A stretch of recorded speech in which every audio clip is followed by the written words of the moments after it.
Location ya? Location ya? Oke. Sini, loh. Ya intinya semua ini akan saya hadapi dengan gentleman. Pak, ini di kemanain ya Pak? Iya. Pak.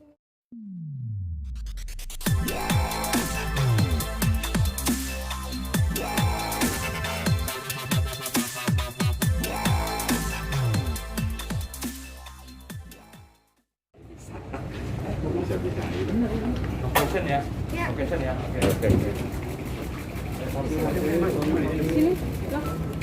Ya intinya semua ini akan saya hadapi dengan gentleman. Pak, ini di kemanain ya Pak? Iya. Pak. Media yang saya hormati dan sahabat-sahabat saya juga, pada hari ini Kejaksaan Negeri Jakarta Pusat telah menerima penyerahan tersangka, berkas perkara dan barang bukti yang dikenal sebagai tahap 2 terhadap tersangka atas nama IGD Aryastina alias Jering SID.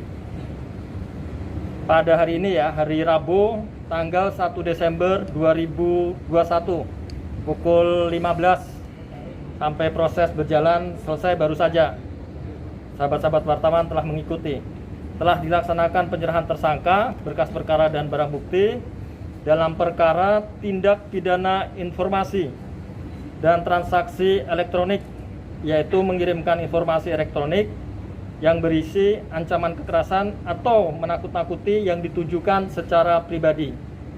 Dengan tersangka yang sudah kita sebutkan tadi, IGA alias Jering dari penyidik Polda Metro Jaya kepada Kejaksaan Negeri Jakarta Pusat, Jaksa Penuntut Umum, Jaksa Penelitinya, yang selanjutnya akan dilimpahkan ke pengadilan secepatnya.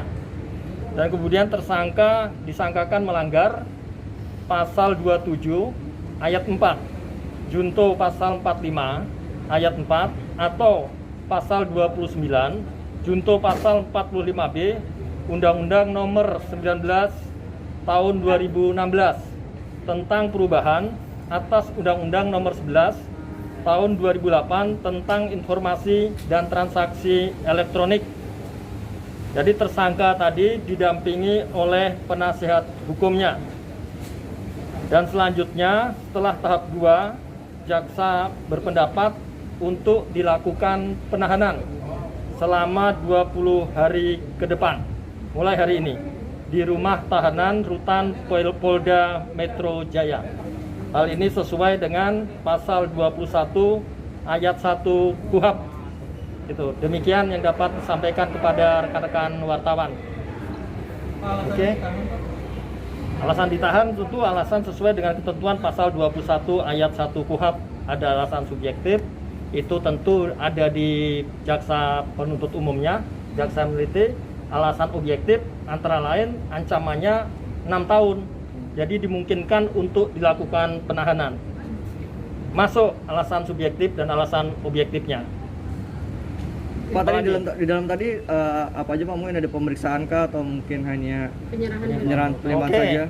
Terima kasih. Jadi tentu di dalam tahap 2 ini dilakukan pemeriksaan terhadap identitas yang bersangkutan. Itu dilakukan pemeriksaan identitas yang bersangkutan, dilakukan pemeriksaan berkas perkara.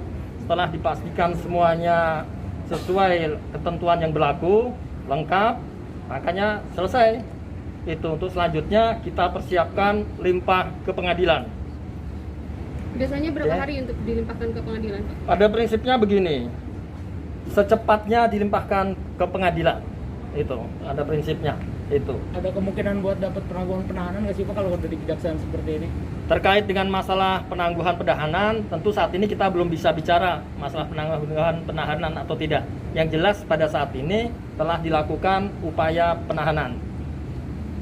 Oke? Mungkin Clear? mengakui tindakan atas tersebut di dalam. Nah itu kalau mengenai mengakui atau bagaimana nanti kita lihat di fakta persidangan. Itu nanti kan sidang terbuka untuk umum, semua bisa menyaksikan persidangan tersebut. Bakalan daring atau langsung? Nah, masalah daring atau langsung nanti itu ada di pengadilan, tentu majelis hakim yang menentukan. Tapi untuk kondisi saat ini bisa memungkinkan sidang langsung atau gimana? Kita tidak bisa berbicara masalah mungkin atau tidak mungkin, karena semua itu harus lihat nanti pada saatnya itu kondisinya bagaimana di lapangan. Sahabat-sahabat wartawan tahu bahwa kadang kondisi di lapangan kan berbeda-beda. Saat ini kan sudah level 2 itu. Nah, nanti tentu kebijakan majelis hakim kami akan taat apapun yang akan ditentukan oleh majelis hakim. Tadi di dalam kooperatif atau gimana jaringnya sendiri? Kooperatif sekali.